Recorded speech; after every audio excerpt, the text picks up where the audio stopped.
আদম আলাইহিস সালামকে আল্লাহ পাক ডাকবেন, ডেকে বলবেন তোমার সন্তানদের মধ্য থেকে জাহান্নামীদেরকে আলাদা করে দাও। আদম আলাইহিস সালাম বলবেন, হে আল্লাহ, কতজনকে আলাদা করে দেব?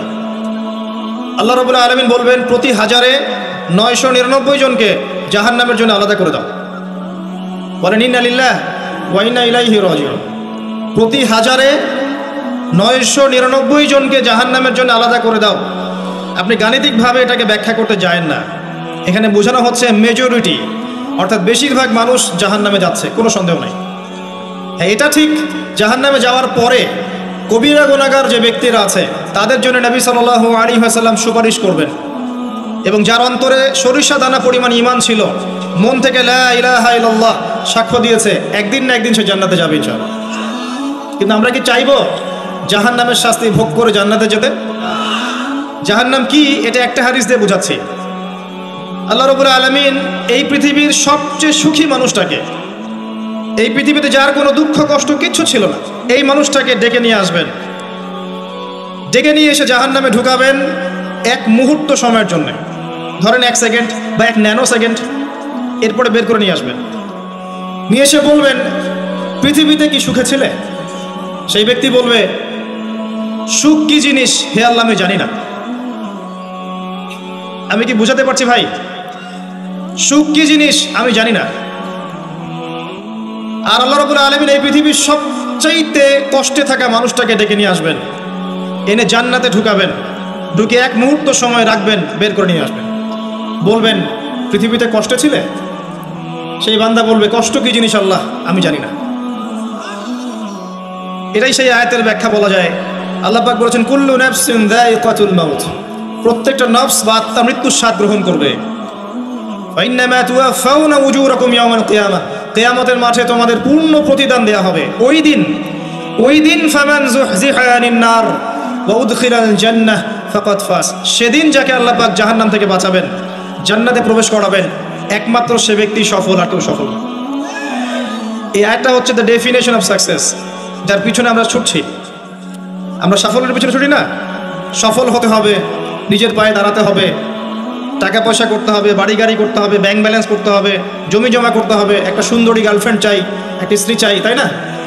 আমরা সাফল্যের পিছনে ছুটতে চাই, আর আমাদেরকে বস্তুবাদী দর্শন শেখায় এগুলোই সাফল্যের মানদণ্ড। তা আল্লাহ পাক এখানে বলছেন, যাকে জাহান্নাম থেকে বাঁচানো হবে আর জান্নাতে প্রবেশ করানো হবে, এই ব্যক্তি ছাড়া কেউ সফল না। পৃথিবীতে আপনি অনেক বড় নেতা হতে পারেন, ইভেন অনেক বড় আলেমও হতে পারেন, অনেক বড় পলিটিশিয়ান হতে পারেন, অনেক বড় প্রশাসনের কর্মকর্তা হতে পারেন, অনেক বড় ইকোনমিক্স হতে পারেন, কলামিস্ট হতে পারেন, বুদ্ধিজীবী হতে পারেন, হাফেজ হতে পারেন, হুএভার ইউ আর, যদি কিয়ামতের মাঠে আপনি জান্নাতে যেতে না পারেন, আপনি সফল না। আর পৃথিবীতে যে মানুষ মুদির দোকান করছে, ভ্যান চালাচ্ছে, রিক্সা চালাচ্ছে, বারবার সেলুনে কাজ করে, কৃষক কৃষি কাজ করে, যাদেরকে মানুষ চেনেও না, ঈমান আছে, 5 ওয়াক্ত নামাজ পড়ে, ছেঁড়া কাপড় পরে থাকে, এত মান মর্যাদা নাই, ভাইরাল না, মানুষ চিনে না, গভীর রাতে তাহাজ্জুদ পড়ে, দেখবেন এই ব্যক্তি যদি কিয়ামতের মাঠে জান্নাতে চলে যায়, এই ব্যক্তি আমার চেয়ে সফল, কোনো সন্দেহ নেই। তো আমাদের দৃষ্টিভঙ্গি আগে চেঞ্জ করতে হবে, দুনিয়ামুখী দৃষ্টিভঙ্গি ত্যাগ করতে হবে, পরকালমুখী দৃষ্টিভঙ্গি দরকার। নবী সাল্লাল্লাহু আলাইহি ওয়াসাল্লাম সাহাবায়ে কেরামের ভিতরে এই পরিবর্তন নিয়ে এসেছিলেন, তাদেরকে আল্লাহমুখী করেছেন, আল্লাহমুখী। যখন তারা আল্লাহমুখী হয়ে গেছেন, তখন দুনিয়া তাদের কাছে তুচ্ছ হয়ে গেছে। দুনিয়ার কষ্ট সহ্য করে নিয়েছেন, দুনিয়ার ভোগ বিলাস ত্যাগ করে দিয়েছেন, দুনিয়াকে সর্বোচ্চ প্রাধান্য দেননি, হাজত বা প্রয়োজন মনে করেছেন। দুনিয়ার সব কাজ করেছেন শুধু আল্লাহ সন্তুষ্টির জন্য। এবং আমি অনেক লেকচারে এটাও বলেছি যে আপনি দুনিয়ার প্রতিটা কাজ আল্লাহ সন্তুষ্টির জন্যই করেন, কারো কাছে কিছু পাওয়ার আশায় করেন না। যদি কারো কাছে প্রতিদান পাওয়ার আশায় দুনিয়ার কাজগুলো করেন, আপনি কষ্ট পাবেন। কারো কাছে আশা করেন না, আল্লাহর কাছে আশা করেন প্রতিদান, আপনি কষ্ট পাবেন না ইনশাআল্লাহ। কারণ আল্লাহ ছাড়া প্রকৃত অর্থে আমাদের আপন বলে কেউ নাই। শুধুমাত্র আল্লাহই আপনার আপন, বাকিরা আপনার প্রয়োজন। মানুষ মানুষকে ভালোবাসতে পারে না, মানুষ মানুষের অবস্থানকে ভালোবাসে।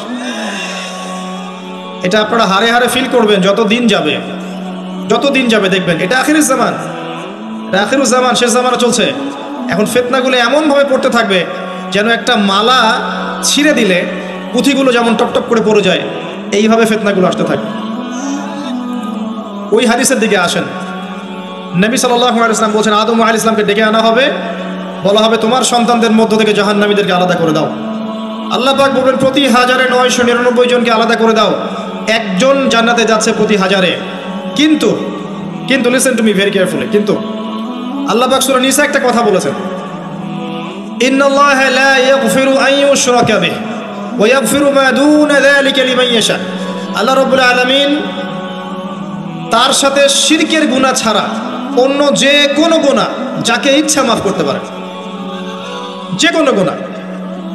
যে কোনো গুনাহ আল্লাহ পাক মাফ করতে পারেন শিরকের গুনাহ ছাড়া। আরেকটা গুনাহ আল্লাহ পাক ক্ষমা করবেন না, সেটা হচ্ছে বান্দার হক। বান্দার সাথে সম্পৃক্ত, কারো টাকা চুরি করেছেন, কারো জমি আত্মসাৎ করেছেন, কাউকে গালি দিয়েছেন, কারো প্রতি জুলুম করেছেন, কাউকে অন্যায়ভাবে মেরেছেন, ছিনতাই করেছেন, ইত্যাদি ইত্যাদি, যেটা অন্যের হকের সাথে সম্পৃক্ত। ধর্ষণ করেছেন, মানুষের সম্মানহানি করেছেন, কাউকে নিষ্পাপ কাউকে বিতর্কিত করেছেন ইত্যাদি। এই যে মানুষের সাথে জড়িত হক, এটা আল্লাহর কাছে মাফ নেওয়া যাবে না।